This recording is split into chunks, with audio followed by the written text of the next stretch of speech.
Welcome to Boiler Ball in the Lounge post game from Grant Flora and Dustin Schutte. We have seen Purdue versus Illinois, number 4 versus number 11, and Illinois comes into Mackey Arena and gets the upset win over Purdue, 88-82. Dustin, it was a really good game, but man, Illinois had a great performance to come in and really do a lot of things to Purdue that just kind of exposed some weaknesses, and Purdue just really struggled to kind of fix the issues, kind of like the UCLA game, both defensively and even on the offensive end a little bit. But overall, you got to tip your cap to Illinois and what they were able to do in a tough Mackey Arena environment. I bet that environment was crazy. You were at the game. Part of why we're recording this a little bit late is because those press conferences took a long time, and we wanted to make sure we got to that. So, what are your initial thoughts on what happened? Yeah, I think we can point to a lot of different things, but first and foremost, I'm going to say two things. Keaton Wagler, that was one of the best performances I've ever seen live. 46 points on 17 shots is an insane amount of efficiency. And by the way, I'm going to preface this too by saying the IU women's basketball team who plays Purdue tomorrow is on the court. So there's a chance that you're going to hear a lot of bouncing basketball, like there's a live game going on, but it's just them practicing for tomorrow's game. It's good ambient noise. Yeah, Keaton Wagler was fantastic today. Just again, the efficiency, 17 shots. He was 9 of 11 from 3. There was really no answer for that. And early on, I think he missed a couple shots, but then he really got it going with you could really see it get going when they had Oscar Clough in that switch. He was able to drag out the bigs out to the perimeter and just buried a couple shots. But there were times when he just pulled up from just inside the logo and hit a triple. Like sometimes you just got to tip your cap because Purdue threw C.J. Cox, Jakari Harris, Braden Smith, Fletcher Lawyer. Everybody that was wearing a Purdue jersey, I think at some point tonight, guarded him, and nobody could do anything about it. He was fantastic. But to me, and even Matt Painter said this in the postgame, the biggest difference was on the glass. Illinois out-rebounded Purdue 33-19, and even before this game started, I was looking through their numbers, and I thought, the way the Illinois rebounds are a plus 11 differential. They averaged 42 rebounds per game. I thought Purdue might be in some trouble because of Illinois' length and their size, and that was certainly the case. They had, I have it in front of me, they had great rating. They had 13 offensive rebounds that resulted in 18 second chance points. Purdue had 2 second chance points. That to me was the game. Now, a lot of that is Illinois shooting a lot of threes and making a lot of threes, but the other part of that is it creates those longer rebounds that are sometimes harder to get. And again, Purdue was dragged out. Their bigs were dragged away from the basket, so you saw a lot of times Oscar Clough wasn't there to make the rebound. Trey Kupman-Red had to come flying in a couple times and picked up a couple fouls when he was trying to get the board. So that, to me, was the story of the game. I think there's a couple other things you could point at. Three-point shooting, again, I thought Purdue would have to shoot 45% from three to win this game. They were below 40 for the third straight game. To me, the rebounding was the difference today. Purdue just could not, at pivotal times, get on the glass. And then, I think they secured one rebound late in the game, but then it ended up being a hook and hold on Oscar Clough, and that was a big turning point late in that game. Yeah, the rebounding certainly was a huge concern, something that Coach Painter talked about also being the main thing in the press conference. But I think there were a couple different kind of, reasons, kind of like you mentioned about why that was the case. Obviously, talk about the defense Purdue was playing.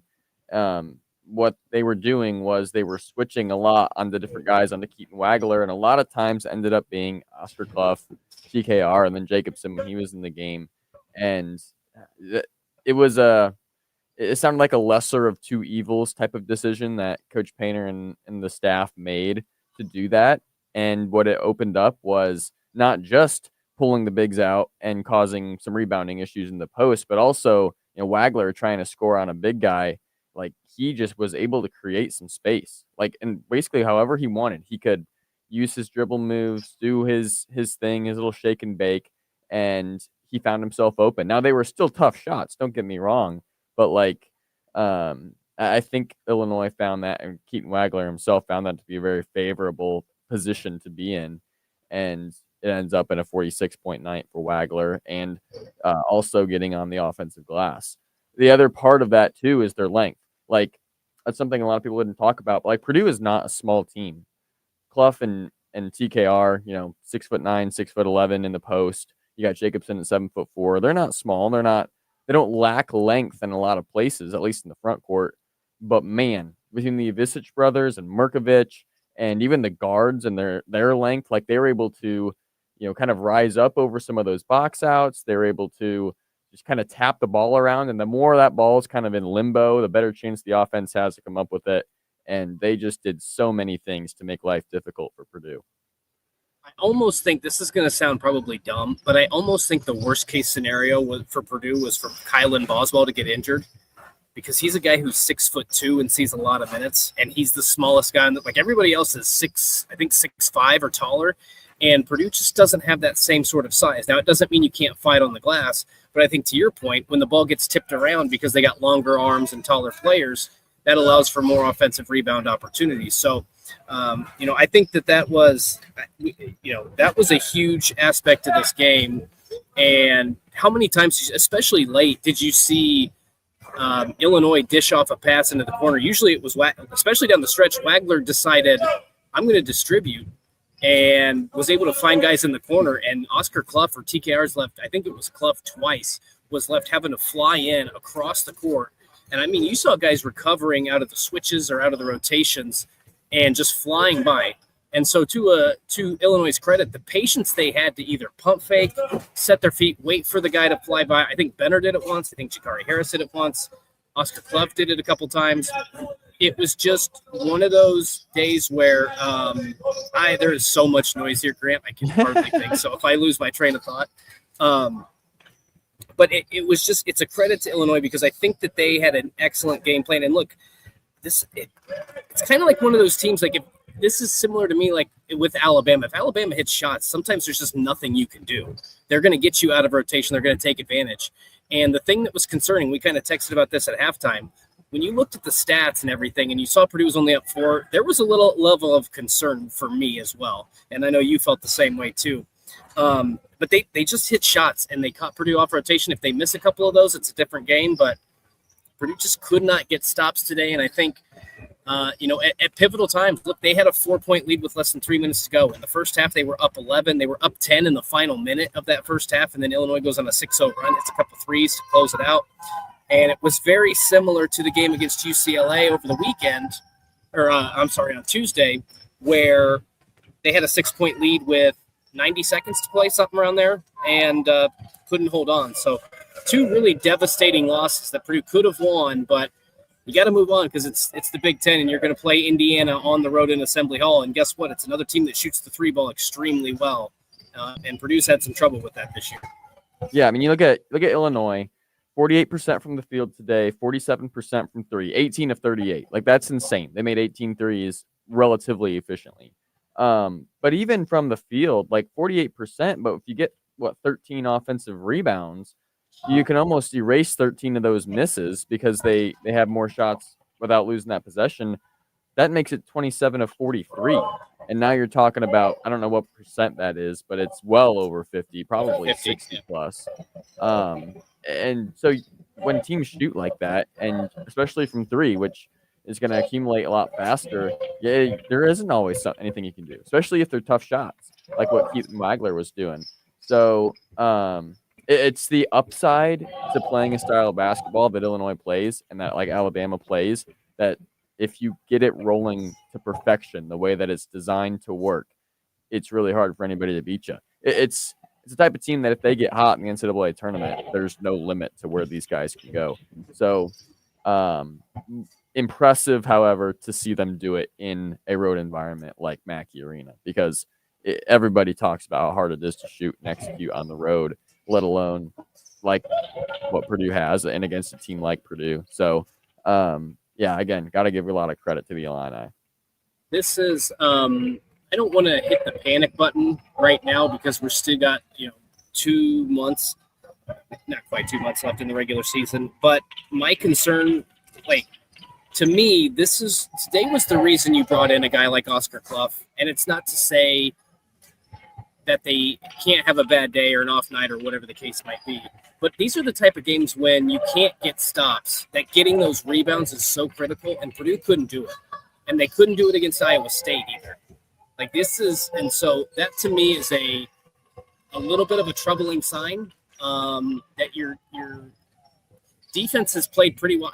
I think coming into this game, it was still a top 20 in KenPom in terms of its efficiency, but it's the ability to defensive rebound in some of these games has not been quite as good as it was earlier this season. So that to me is a little bit of a concern. The 3-point shooting, I know Purdue didn't shoot a ton. They only shot 19 threes from distance, but I think again they've consistently been a 40% 3-point shooting team. They haven't had that since they beat Iowa here, and I think they needed a big second half in order to get that going. The other thing that was interesting to me today, Grant, was Fletcher Lawyer played 20 minutes and only 5 in the second half. 1 of 5 from the floor, wasn't giving them much in terms of their offensive production. And then I don't want to say this in a mean-spirited way, but if Jakari and CJ are having trouble guarding Keaton Vogler, like Fletcher's going to have some trouble guarding him. And I think that there were 1 or 2 possessions that he played really well defensively, but you could tell at times, like, if he wasn't going to give them the offense that they needed, then it was better to have somebody in there who could at least give them some defensive presence. And I think that's why Painter made the decision he made to ride with CJ, Omer, and Jakari more in that second half than Fletch. Yeah, I mean, to the point, too, Omer was playing really well. I think so they were kind of riding the hot hand with that. That could have played into a little bit of the decrease in Fletcher's minutes, but I think probably defense was the bigger factor. When Fletch got going early, he made a 3. He hit the 3 free throws. I kind of thought this might be the game where he breaks out of his skid. And, you know, he missed a couple shots after that, but nothing crazy. It wasn't like an unreal amount of misses or cold streak or anything like that. But, yeah, just with the situation of the game, he never was able to get back into a rhythm, never able to really impact the game the way that we're used to him being able to impact it. So, again, just with the style that Illinois plays and some of the struggles that Fletch has had, we're still kind of waiting for him to break out of that streak. But let's talk a little bit about some of the individual performances from Purdue, because there were some pretty big moments from these guys, starting with Braden Smith. 27 and 12 is impressive. The stat line itself, he was efficient, 11 of 16 from the field, 3 rebounds to go along with that too. And he goes down with, a rolled ankle, is out for a little bit, scares the heck out of the entire arena, and then comes back in and it was the only reason Purdue even had a chance down the stretch with some of the plays he was making. So, it's all the talk is about Keaton Wagler, and rightfully so, but Braden Smith did a lot to keep Purdue in this game. Yeah, I mean, he was the reason, as you mentioned, he went out and then came back in and gave a Superman-like effort. And it seemed like anytime Illinois hit some big shots, he was there to respond. And Purdue needed that. And, 27 and 12 to end this game. If Keaton Wagler doesn't go off, then Braden Smith is once again the story today. But just couldn't make enough plays. But he was, again, phenomenal. He had some really highlight reel-type plays, too. That's behind-the-back pass to CJ. There was a lob to Daniel Jacobson early. He was phenomenal, and it's going to get overlooked because it's a loss and overlooked because of the game that Wagler had. But he was really good. I know we're talking about individual performances, but one thing I wanted to say before I forgot was I do think at times Purdue played good enough defensively, but they weren't able to take advantage. There was a time when Daniel Jacobson walled up Wagler, put him in a tough spot, and couldn't make a play. He kicked it out to Jake Davis as time was expiring on the shot clock, who nailed a 3. There was another time where Jack Benner drew a charge. Purdue didn't get any points. There was a third time, but now I forget where it was. But I think actually Fletcher got a stop or forced a turnover, one of the two, in the first half. And on Wagler played really good defense, and then Purdue came away with no points. And those are the type of plays where in this type of game where two highly efficient offenses, you have to take advantage of those misses. And Purdue I just set 3 examples. There may have been 5 or 6 in the game, but those are the times when you have to go and take advantage. And they just weren't able to make those 3 or 4 extra plays today. Yeah, I mean that goes back to all the offensive rebounds, and then some of those points off the few turnovers that there were. Illinois had 10 turnovers and Purdue only had 3. Like that's Yeah. always a very pivotal stat in Purdue basketball games. Like when they can keep the turnovers low and win that battle, like things usually go their way. Now, usually they talk with that in tandem with the rebounding, and they clearly lost that battle. But yeah, I mean they had 3 turnovers in a game not too long ago. Was it USC or was it Iowa? It was Yeah, one of those I think games. it was USC. Okay, so like just 2 games ago, and that was the lowest they'd had in several years, if I'm not mistaken, or at least a Oh couple. no, I think you were right. I think it was Iowa, and it was the Okay. lowest in program history. Yes. Yeah, and they just did that again, and then it comes in a loss. So, if you look at it that way, it's like wow, Purdue could have lost this game by a lot more, but they weren't able to take advantage, like you said, of those gaps that they were able to win. Like they weren't able to get the points off turnovers. I don't know how many they had. I'm looking for it right now. But Well, yeah. So Illinois had 2 points off turnovers. Purdue had 20, and Illinois had 10 turnovers. So I don't know if it was exactly, but theoretically, Purdue scored on every one of Illinois' turnovers today. yeah, so that's an interesting stat. I would have thought it would have been less, to be honest, because I would have thought the same thing as you, where they didn't get the opportunities. But that definitely kept them in the game. It's just then you take the second chance point differential, which was 16, and this kind of it just negates all of that Purdue was able to do, and there just weren't very many opportunities where they had an advantage over Illinois. So it's just one of those things that if you're trying to beat a high level team, high level offense, like you said, you've got to be able to make some of those count. And they just couldn't. So, but yeah, Braden Smith was phenomenal for Purdue, the 27 and 12, and then let's go to Omer Mayer, 11 points. Yeah. I don't know how many. I don't know what his season high is. It's probably not too much more than that. I think he had 17 in one game, if I remember early this season, I think. And but he may have had 17, but it would have been probably just once, and everything else has been around 11 or so. And he hasn't had many games where he's done this in high level competition, in high level moments. Like his shot making today was huge, especially with Fletcher Lawyer having the day that he had, and the fact that Braden Smith goes down. We have some Braden Smith less minutes, and Omer Meyer's running the point. So he stepped in and he looked more confident too. Like he was confident shooting the ball, confident with his passes, and even defensively. So that is another bright spot, even though it's a loss.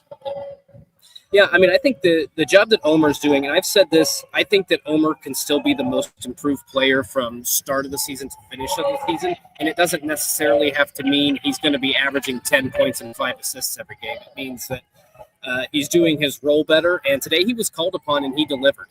4 of 8, 3 of 6 from 3, hit some big shots. He made some really nice passes, and we talk about Purdue having 3 turnovers in this game, Grant. They really only had 2. The last one came when the game was essentially decided, and Omer threw it out of bounds when he was trying to find Clough, and that was what a 6-point game at that point. Yeah. Maybe it was 5 because they were trying to get a quick bucket there and make it a 1-possession game. Either way, there was 8 seconds left. Purdue would have had to have a miracle go right to win that game, so they really only had 2. So for him to play as much as he did and to only have that 1 turnover late, like I was impressed with the job that he did. And can I lead into the next guy? Yeah. Which I thought Daniel Jacobson, when he was in there, played well.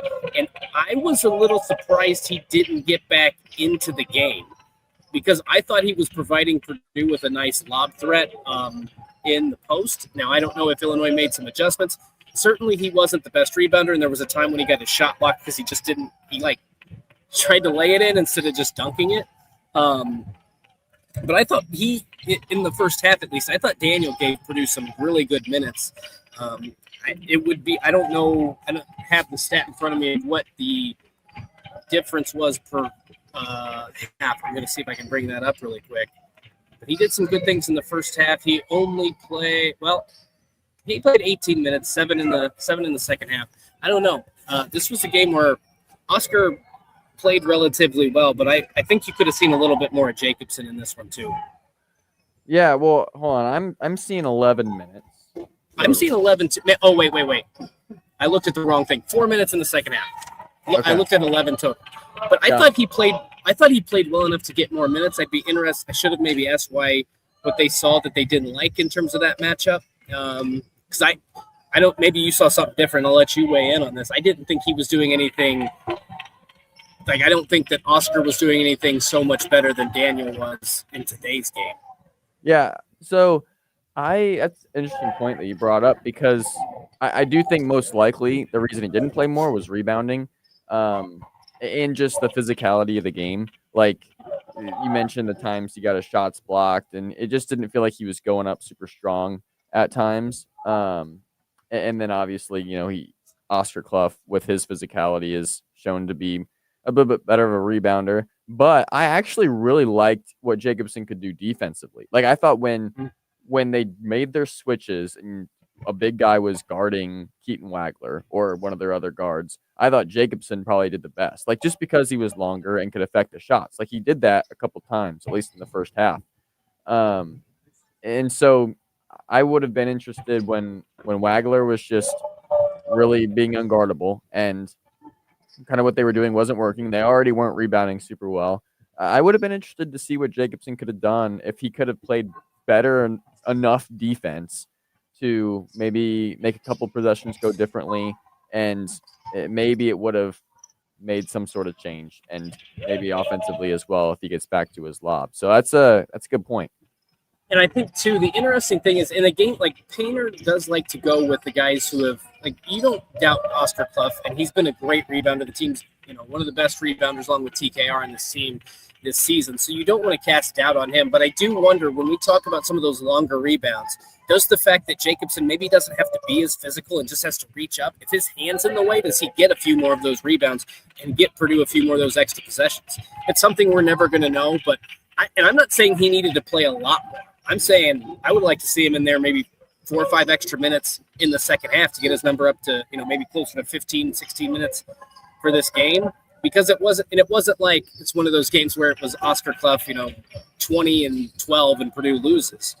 Oscar had 9 and 4, I think. So nobody was rebounding the basketball well today. So I would have liked to see Jacobson get a little bit more run there, just because I think with his length and potentially matching some of what Illinois had in terms of their length, I think, maybe he gets 2 or 3 of those rebounds. And in a game like this, where every possession matters, 2 or 3 extra rebounds is a big deal. Yeah, and especially like what Coach Painter was talking about in the presser, like Jacobson, if your bigs are coming in and crashing the glass from the outside because they've been pulled out to guard the guards on those switches, the length might actually be more beneficial than just the sheer size and physicality. So, it could have helped rebounding wise. Offensively, maybe. I thought Clough was good even down the stretch. He had a couple good moves and whatnot offensively, but Jacobson being a lob threat could have at least put some more pressure on Illinois, and he would have matched the length of the Avicich brothers. And it just would have been an interesting dynamic, but like you said, we'll never know. And clearly the staff felt that they should go a different direction. So, Jacobson, kind of one of those guys that you wouldn't probably normally talk about just looking at the stat line, but made an impact, as well as Jack Benter. I feel like we can talk about him again.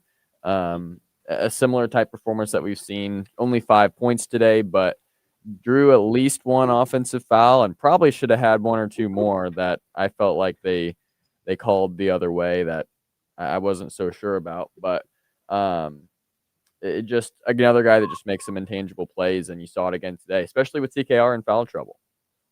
Yeah, I mean, he just comes in and he is a high IQ player, and he did some good things again today. I mean, there was a time when, and I don't remember, I think he missed the shot, but there was a time when he had a look, saw an Illinois defender coming to swat the ball away or get a hand up in his face, just patient, pulled it down, took a step, took a dribble, and got an open look. I don't think he made it, but it was a good high IQ play. I still think he does some things defensively. There was a time when he was defending Keaton Wagler where Wagler went up for like a floater and Benter was in the way, and like that shot was so short. And I just think that sometimes Benner can affect plays just by getting between his man and the basket. I think he's done that a lot this season, and it's not really something that shows up in the stat sheet. But again, did a good job of that. Obviously, not enough, but I thought he played well in Trey's absence, and obviously Trey was having a big game until he got into foul trouble. It looked like he got some things going early on the offensive side, but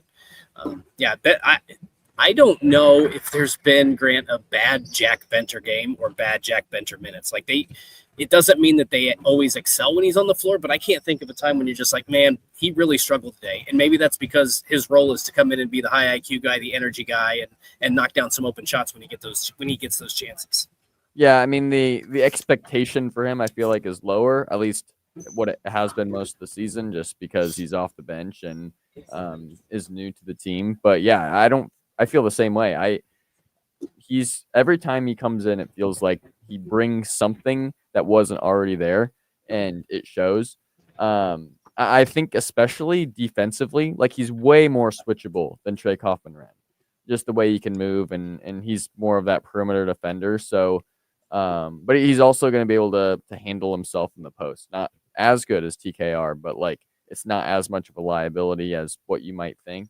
So especially in a game like this where Purdue is switching a lot more and they are throwing different guys at different players, like these are the types of games where I think Jack Benter is a lot more important because you've got to be able to run that type of defense the right way, and he does a good job with his versatility. So yeah, that covers, I think, the bulk of the significant performances for Purdue. CJ Cox was solid, especially defensively. Like he's one of those guys you have to have out there, but he also missed some open shots that would have been nice to have. Jakari Harris, kind of a similar situation where he could guard, but never got a lot of great looks offensively. But yeah, it's just I thought overall Purdue did a lot of decent things in this game, but you mentioned it, like the style Illinois plays with, and when they're catching a heater, like you can't just get by with a mediocre game against them. Like you've got to be able to be on your A game and to shoot 45% from three, and it just wasn't that type of day when it was all said and done.